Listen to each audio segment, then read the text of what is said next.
우리 하나님 말씀 찾아보겠습니다. 하나님 말씀은 출애굽기 2장 1절에서 10절의 말씀입니다. 출애굽기 2장 1절에서 10절 말씀, 구약성경 83페이지 정도에 있습니다. 우리 찾으셨으면 한 절씩 교독하겠습니다. 제가 먼저 읽겠습니다.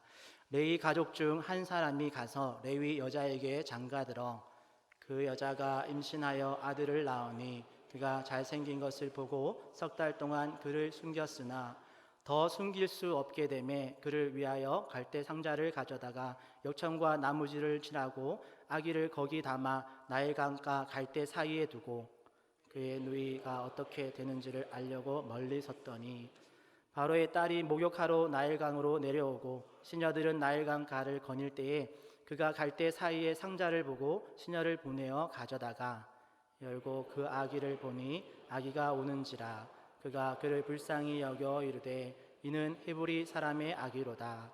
그의 누이가 바로의 딸에게 이르되 내가 가서 당신을 위하여 히브리 여인 중에서 유모를 불러다가 이 아기에게 젖을 먹이게 하리이까.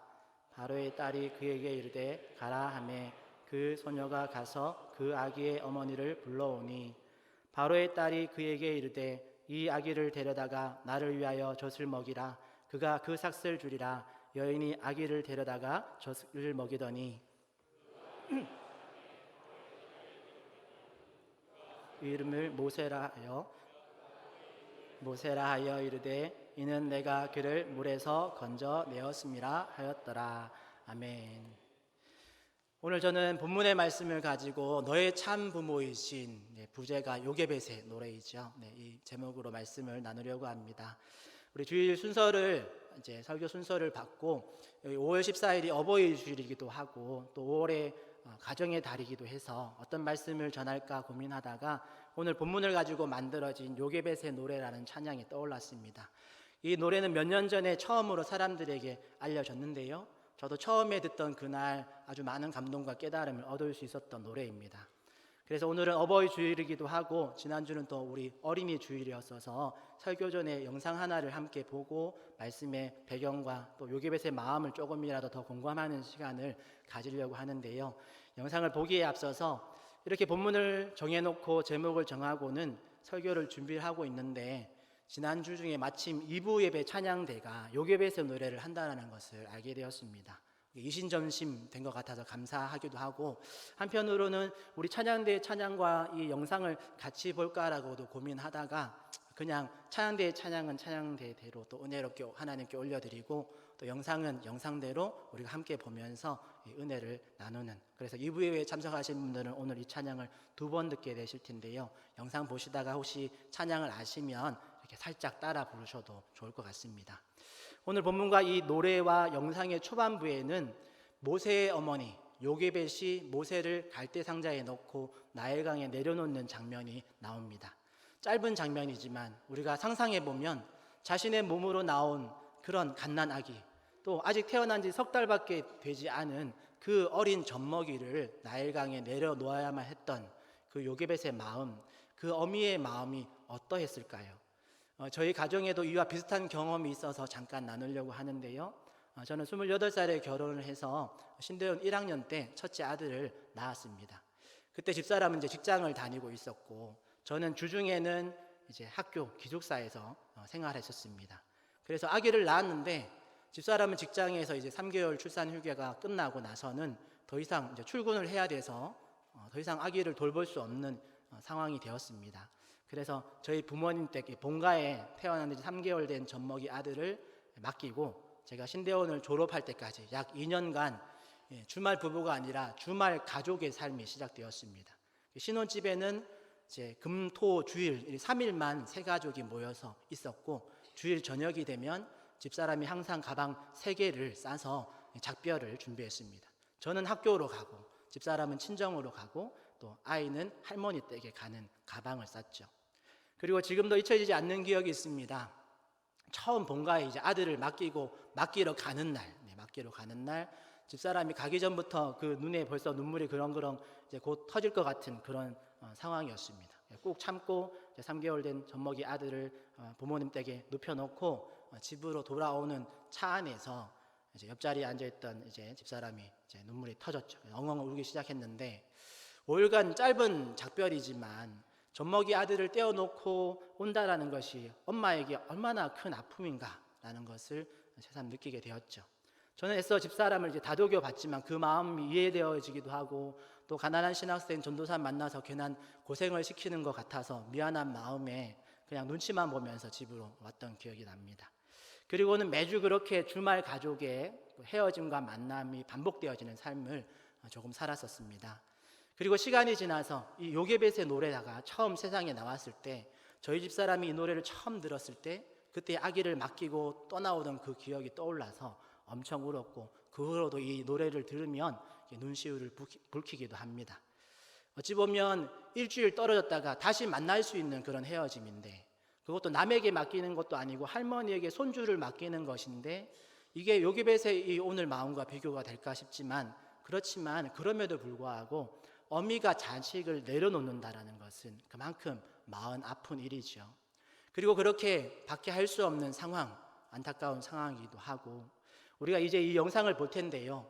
이런 요게벳의 마음과 그렇게 밖에 할 수 없는 상황과 그리고 그 속에서 역사하시는 하나님의 계획과 뜻을 생각하면서 우리가 이 영상을 봤으면 좋겠습니다. 그러면 준비된 영상 우리 함께 보겠습니다.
네, 여러분들은 이미 설교 한 편짜리 영상을 보셨습니다. 여기서 설교를 마쳐도 되겠죠? 네. 되지만 우리 모세 이방 사건에서 발견되어지는 몇 가지 은혜를 더 나누었으면 좋겠습니다. 우리 첫 번째로는 오늘 본문 사건에서 발견되는 하나님의 은혜와 섭리를 생각해 보려고 합니다.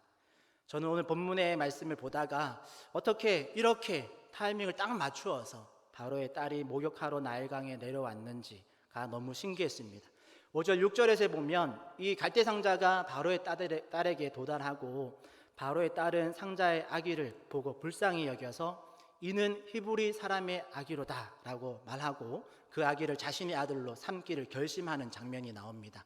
저는 이 장면을 보면서 처음에는 하나님이 완벽한 섭리로 바로의 딸이 아기를 딱 보자마자 마음이 확 감동을 주셔가지고 죽이지 못하고 오히려 아들로 삼았구나 라고 생각을 했었습니다. 그런데 말씀을 준비하다가 알게 된 사실이 있는데요, 그것은 모세의 입양은 그저 사람의 마음, 그 감정을 변화시켜서만 이루어진 것이 아니다라는 겁니다. 사실 오늘 본문에 등장하는 바로의 딸은 그 당시에 결혼한 왕비였고 그냥 갑자기 아기가 너무 예뻐가지고 자기 호적에 올린 것만은 아닙니다. 여러 가지 정황들이 있었는데 그것을 설명하기 위해서 자막을 하나 준비했습니다. PPT 한번 올려주시면 조금 복잡한 이야기가 될 수 있지만 여러분 한번 잘 들어보시면 좋겠습니다. 모세와 관련된 왕이 있습니다. 파라오 1세인데요. 이 왕에게는 딸이 하나 있었습니다. 아흐모세 공주라는 딸이 있었는데 문제는 왕자가 없었습니다. 그러니까 왕권을 넘겨줄 수가 없었죠. 공주에게 왕권을 넘겨줄 수가 없어서 어떤 방법을 선택하냐면 당시에 유력했던 한 군인, 장수, 장군 중에 한 명, 투트모세라는 그 장군을 이제 딸과 결혼시키면서 사위를 왕으로 세웁니다. 애굽의 왕이 되어진 거죠. 그리고 이 둘 사이에서 장녀인 딸, 우리 하셉수트 공주라는 공주가 나게 되어집니다. 근데 문제는 또 이 두 커플에서 딸은 낳았는데 아들이 나오지 않는 겁니다. 그래서 어떤 일이 일어나냐면 후궁을 취해서 아들을 낳게 되어집니다. 아들 셋을 낳았는데 첫 번째 아들, 두 번째 아들은 태어나자마자 거의 죽고 바로 죽어서 왕권을 넘겨줄 수가 없었고 세 번째 아들은 이제 투트모세 2세라는 이름으로 자라게 되어집니다. 그래서 원래는 이 투트모세 2세가 왕권을 이어받아야 되는데 그런데 이게 원래 이 직계 혈통의 자녀가 아니다 보니까 어떻게 왕위를 이어주냐면 장녀인, 누이인, 배다른 누이인 하세수트 공주와 결혼을 시켜서 왕권을 이어주게 되어집니다. 그런데 문제는 이 두 사람에게서도 아들이 없었습니다.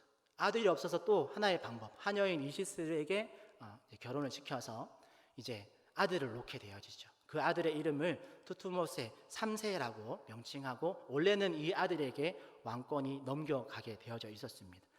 그런데 여러분 이 상황에서 하세스트 공주가 아주 야망도 있고 또 남편의 어떤 치리 방법이라든지 그리고 이 자기 뱃속으로 나온 아들이 아닌 왕자가 왕위를 가져간다는 것이 기분 좋지 않았겠죠. 그리고 여러분들 보시면 아까 영상에서 바로의 공주가 이 모세를 보기 전에 한 아이를 손잡고 있었거든요. 그 아이가 지금 이 투트모세 3세입니다. 원래는 왕이 될 사람이니까 자기가 낳은 아들은 아니지만 이렇게 이제 하긴 했는데 그런데 모세를 보는 순간 한 가지의 생각이 딱 난 겁니다. 그게 뭐냐면 이 아이를 히브리 아이인 줄 알고 지금 이 아이를 입양시키거든요. 그러니까 이 아이를 입양하는 목적이 아주 당연한 것입니다. 그게 뭐냐면 내가 이 아이를 내 아들로 삼아서 왕권, 직계 혈통으로 하면 지금 하세수트 공주가 완전히 직계 혈통의 자녀이지 않습니까? 그 왕권을 내가 이어가야겠다라는 생각으로 그런 정치적인 이슈가 다 맞물려서 그냥 아이가 이뻐서 드린 것도 아니고 히브리 아이라는 걸 알면서 그 당시에 이미 투트모세 2세가 히브리 아이들은 사내가 나면 다 바다에 던지고 여자아이가 나면 살려주라는 명령이 있었거든요. 그 명령을 알고도 이 하세투트 공주가 그 남편의 명령을 어기고 이 히브리 아이를 자기의 아들로 입양시킵니다. 그러니까 의도적인 거죠. 왕권을 이어주기 위한 의도를 가지고 투트모세 3세에게 왕권이 가는 것이 싫어했기 때문에 그렇게 한 것입니다. 그리고 시간이 가면서 30세의 투트모세 2세 남편이 빨리 죽습니다. 그리고 원래대로 하자면 투트모세 2세인 투트모세 3세가 왕위를 이어받아야 되는데 왕위를 이어받게 되어지는데 문제는 이 왕위를 이어받을 때의 나이가 9살이었습니다. 애굽의 법으로 14세가 돼야지만 성인으로 인정을 하기 때문에 9세 때 왕이 되어진 투트모세 3세의 왕권을 누가 잠시 동안 이어받냐면 우리 말로는 섭정을 하는 거죠. 이 하세수투 공주가 자신을 여왕으로 올리면서, 원래는 섭정이었는데 나중에는 이제 그 역사책에 보면 하세수투 공주가 공주가 여왕이 수염을 붙이고 남자 행세를 하면서 왕으로 추대를 합니다, 스스로를. 그래서 거의 한 40년 동안 하세수투 여왕이 이 나라를 통치하게 되어지죠. 이렇게 하면 원래대로 하자면 모세가 이제 이 투트모세 3세가 왕위를 이어받지 않고 모세가 다음 왕 이어받을 수 있는 그림이 딱 맞춰졌는데 하나님이 그렇게 그냥 두시지 않죠. 우리가 잘 아는 사건이 일어납니다. 모세가 히브리인을 구하기 위해서 애굽의 노예 한 명을 이렇게 죽여버리는 사건이 일어나고, 이게 발각이 되어지고 모세는 광야로 도피하게 되어지죠. 모세의 도피 후에 이 하세수투 공주의 이 여왕의 권한이 아주 급속도로 추락하게 되어집니다. 그리고 역사 속에서 이 여왕의 이름은 사라지게 되어지고, 그리고 40년이 지난 후 우리가 잘 알고 있는 이 모세와 애굽 왕의 대결이 일어나는 겁니다. 이거 출애굽기에 나오는 이야기죠. 그 상황에 모세와 투트모세 3세가 40년 후에 새로 만나서 10가지 재앙을 통해서 출애굽을 하는 이야기가 출애굽기 이야기입니다. 오늘은 여러 큰 이야기가 있었는데 그 중에서 우리가 모세의 입양 한 장면을 우리가 살펴보고 있습니다. 여러분, 이처럼 복잡한 애굽의 왕족의 흐름 속에서 하나님은 모세가 바로의 딸을 만나고 또 애굽의 왕자가 되도록 아주 완벽하게 계획하시고 섬세하게 연출하신 겁니다. 이것을 우리가 말하기를 하나님의 섭리라고 부르죠. 그러니까 모세의 인생은 첫 시작부터 끝까지 하나님의 섭리가 아니면 설명되지 않는 인생을 살았던 겁니다. 그런데 이것은 모세만 적용되어지는 이야기가 아닙니다. 오늘 우리에게도 모세와 마찬가지로 하나님의 섭리가 작동하고 있습니다. 물론 모세와 같이 그런 극적인 그런 섭리를 경험하지는 못했다 하더라도 우리 각자의 삶과 인생, 그리고 우리의 신앙의 여정은 여전히 하나님의 섭리 안에 있습니다.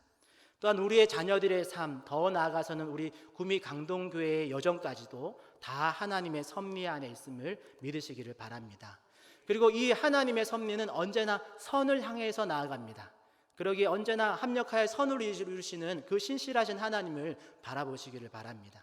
좋은 날과 힘든 날을 겸하여 주시는 그 하나님의 은혜와 섭리에, 그 섭리에는 실수가 없습니다. 이런 하나님의 섭리 안에서 하나님의 섬세한 인도하심을 받는 우리 모두가 되기를 예수님의 이름으로 축복합니다. 두 번째로 우리가 나눌 주제는 믿음으로 행한다는 것이 무엇인가 라는 질문입니다. 오늘 출애굽기 2장의 본문을 신약의 히브리서에서는 이렇게 기록하고 있습니다. 히브리서 11장 23절을 한번 같이 읽었으면 좋겠는데요. 본문 히브리서 11장 23절 한 절만 먼저 읽겠습니다. 같이 읽습니다. 시작. 믿음으로 모세가 났을 때에 왕의 명령을 무서워하지 아니하며. 모세의 부모가 믿음으로 행했다라고 기록하고 있죠. 그리고 오늘 출애굽기 2장 3절에서도 모세의 부모가 믿음으로 행한 것이 발견되어지는 표현이 나오는데, 우리 본문 다시 한번 띄워주시고요. 출애굽기 2장 3절 한 번 더 읽겠습니다. 시작. 더 숨길 수 없게 되매 그를 위하여 갈대 상자를 가져다가 역청과 나무진을 칠하고 아기를 거기에 담아 나일강과 갈대 사이에 두고. 아멘. 본문을 얼핏 보면 요게벳이 모세를 나일강에 버렸다라고도 볼 수 있습니다. 그러나 히브리서 11장과 출애굽기 2장 3절의 말씀을 보면 모세의 부모는 바로의 왕의 명령을 알면서도 믿음으로 아들을 석 달 동안 숨겼죠. 그런데 만약 요게벳이 무조건 하나님께 이 아들을 살려주십시오, 믿습니다, 내가 간절히 기도했으니까 하나님께서 무조건 살려주실 거야 하고 하나님께 맡길 준비를 하지 않고 아기를 계속 자기가 데리고 있었다면 어떻게 됐을까요? 당연히 그 가족 모두가 발각되어서 처벌을 받았을 겁니다. 그리고 요게벳은 자신의 기도에 응답하지 않으신 하나님께 불평을 했겠죠. 그러나 요게벳은 더 이상 자신들의 힘으로는 이 아기를 구할 수 없다는 것을 알게 되자 갈대 상자와 역청과 나무진을 준비합니다. 그리고 믿음으로 갈대 상자에 역청과 나무진을 칠하죠. 여러분 생각해 보십시오. 역청과 나무진을 칠하지 않은 갈대 상자는 그냥 그 아이가 숨지는 장면을 가리기 위한 관과 같은 역할을 할 뿐입니다. 그러나 모세의 부모는 갈대상자에 역청과 나무진을 칠합니다. 어떤 상황에서도 갈대상자에 물이 들어오지 못하도록 꼼꼼히 든든히 칠합니다. 이것이 모세의 부모가 믿음으로 행했다라는 증거입니다. 모세의 부모는 하나님께 이야기를 맡기면서 이야기가 누군가에게 발견되어서 건짐을 받기 전까지 나일강에 떠 있을 수 있도록 갈대상자에 역청과 나무진을 바르면서 최선의 준비, 그 믿음의 행동을 한 것이지요. 그러니까 믿음으로 행한다라는 것은 하나님 알아서 하세요 하고 아무것도 하는 것이 아니라 하나님이 하실 일을 하나님께 전적으로 맡기고 내가 해야 할 최선의 준비를 하는 것, 내가 하는 것, 그것이 바로 믿음으로 행한다라는 겁니다. 부모로서 내 자녀를 하나님께 맡깁니다라고 하는 그 고백은 부모의 책임을 모두 다 하나님께 미루는 것이 아닙니다. 오히려 내 자녀가 하나님을 인격적으로 만날 때까지 내가 최선을 다해서 이 자녀의 신앙을 세상이라는 물에 침식당하지 않도록 역청과 나무진을 바르는 수고를 계속하는 거지요. 그것이 부모된 우리의 믿음의 행함입니다. 그럼 오늘날 우리에게 주어진 이 역청과 나무진은 뭘까요? 우리 각자의 삶 속에 최선으로 감당해야 할 여러 가지 요소들이 있겠지만 성도로서 공통적인 역청과 나무진은 바로 말씀과 기도입니다. 하나님의 바른 진리의 말씀으로 우리의 마음, 우리 자녀들의 마음을 단단히 지키는 겁니다. 또한 믿음의 기도로 하나님께 우리의 자녀들을 의탁하는 거지요. 이렇게 역청과 나무진을 여러 번 덧바르듯이 세상의 죄악이 나 자신과 또 우리의 자녀들의 삶 속에 틈타지 않도록 말씀과 기도로 그런 삶으로 최선을 다해서 살아가는 것, 그것이 믿음으로 행하는 것입니다. 또한 믿음의 기도란 내가 간절히 기도해서 내 뜻을 이루는 것이 아닙니다. 바른 믿음의 기도는 하나님의 뜻이 이루어지기를 구하는 것입니다. 그래서 그 바른 믿음의 기도를 한다면 기도 중에 내 뜻이 아닌 하나님의 뜻으로 내가 변화되어지는 것, 그것이 바른 믿음의 기도이지요. 말씀을 준비하면서 갈대상자에 역청과 나무진을 칠하는 모습 속에 다른 그림 하나가 겹쳐졌습니다. 이 장면은 언뜻 노아의 방주의 사건을 떠올리게 합니다. 갈대상자라는 그 표현 중에 상자라는 단어가 테바라는 단어인데요. 이 테바라는 단어가 노아의 방주할 때 방주라는 단어와 같은 단어입니다. 방주는 일반적인 배와는 다른 배입니다. 배에는 보통 바람을 이용할 돛도 있고 또 물을 저어서 갈 수 있는 노도 있고 또 운전을 할 수 있는 배의 방향을 조절하는 방향타, 키라고 부르는데 그 키도 있습니다. 그러나 방주에는 노도 없고 돛도 없고 키도 없습니다. 그냥 방주는 또 갈대상자는 그냥 물 위에 떠 있는 게 고작인 그런 어떤 그 방식이죠. 그러나 노아는 그 방주에 역청과 나무진을 칠합니다. 왜냐하면 하나님의 때가 이를 때까지 물 위에 떠 있어야 하기 때문에 그렇습니다. 그냥 나무로만, 그냥 갈대로만 형식과 틀만 갖추면 오래가지 못합니다. 어느새 세상의 물결이 침식해 들어오기 때문에 그렇습니다. 그러기에 세상과 구별되어지고 세상의 침식을 막아낼 수 있는 역청과 나무진을 칠하는 거지요. 그래야만 물과 단절된 공간에서 하나님의 때를 기다릴 수 있는 겁니다. 요게벳은 노아의 방주와 같이 갈대상자에 역청과 나무진을 칠하면서 하나님의 때, 하나님의 일하실 것을 믿음으로 준비하고 믿음으로 모세를 물 위에 띄운 것입니다. 그리고 하나님은 그녀의 믿음대로 구원을 이루어 주셨죠. 여러분, 우리의 능력으로는 내 자녀라도 쉽게 변화시킬 수 없습니다. 하물며 우리의 능력으로는 내 자녀를 구원하는 것은 불가능한 일입니다. 우리는 단지 하나님의 말씀으로 내 자녀가 세상에서 거룩하게 살아가도록 돕는 것이지요. 세상의 죄악이 우리 자녀들 속에 스며들지 않도록 최선을 다해서 도울 뿐입니다. 이렇게 믿음으로 내가 해야 할 최선을 다하면 그러면 역사는 하나님이 하시는 겁니다. 방주의 방향과 추진력은 하나님이 되어주시는 겁니다. 그러기에 하나님을 믿는 믿음으로, 그 믿음으로 우리 자녀들의 삶 속에 말씀과 기도의 역청과 나무진을 수없이 또 바르고 또 바르는 부모들이 되시기를 예수님의 이름으로 축복합니다. 끝으로 함께 생각해 보려고 하는 세 번째 주제는 모세의 참 부모는 누구인가 라는 주제입니다. 우리에게 적용하면 나의 참 부모는 누구인가? 라는 질문이죠. 오늘 본문에서 모세의 부모가 여러 번 바뀝니다. 처음에는 모세를 낳은 요게벳이 모세의 부모였습니다. 그러나 요게벳이 모세를 갈대 상자에 담아서 간절한 믿음의 기도와 함께 나일강에 내려놓는 그 순간 요게벳은 자신의 어미의 권한을 함께 내려놓았습니다. 그리고 하나님의 섭리로 그 어미의 권한이 바로의 딸에게 넘어갑니다.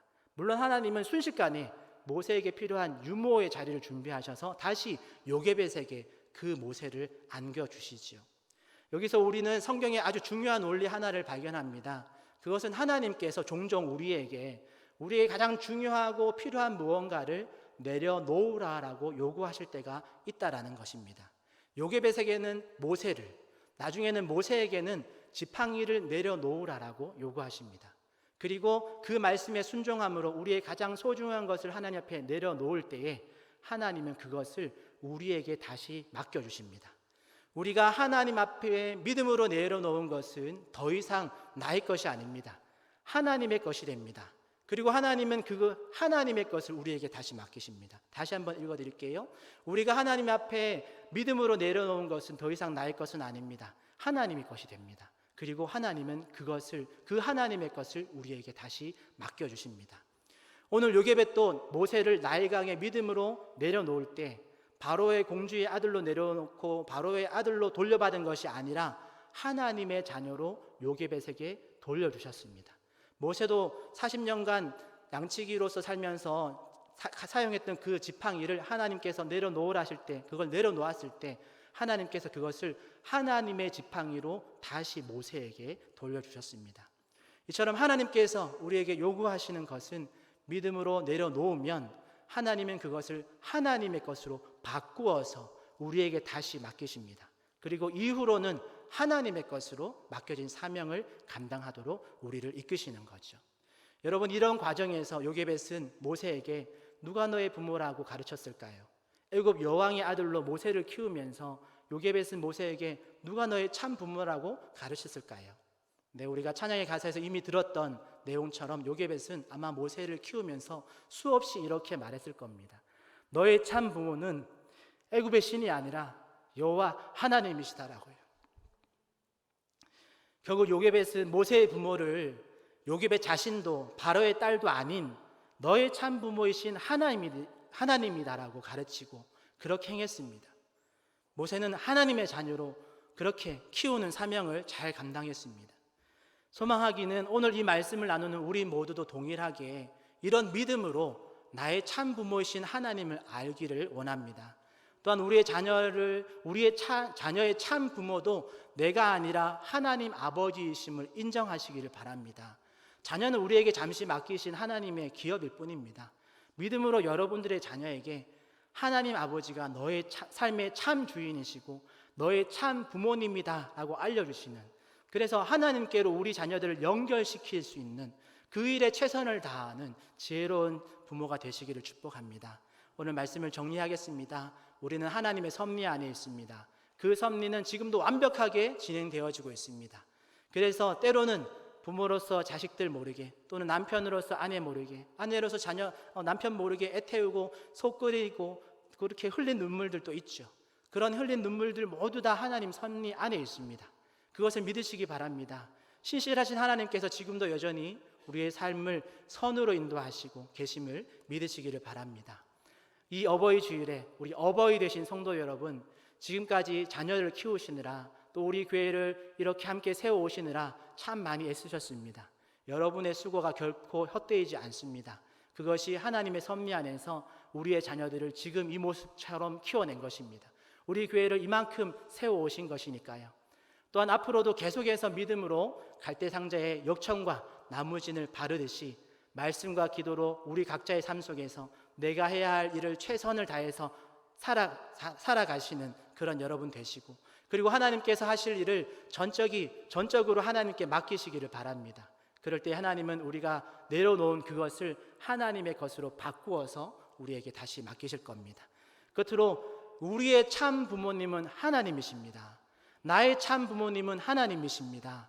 이것을 여러분 마음에 가장 먼저 가장 깊이 새기시기를 바랍니다. 그리고 여러분들의 자녀에게도 여러분들의 육신의 부모님에게도 더 나아가서 우리 구미 강동교회에도 이 진리가 선명하고 깊이 새겨지기를 축복합니다.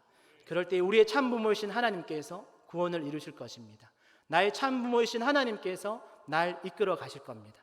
당신의 참부모이신 하나님께서 당신을 사용하실 겁니다. 이 놀라운 복이 하나님을 참부모로 모신 모든 성도님들과 우리 자녀들의 삶 속에 가득 넘치기를 예수님의 이름으로 축복합니다.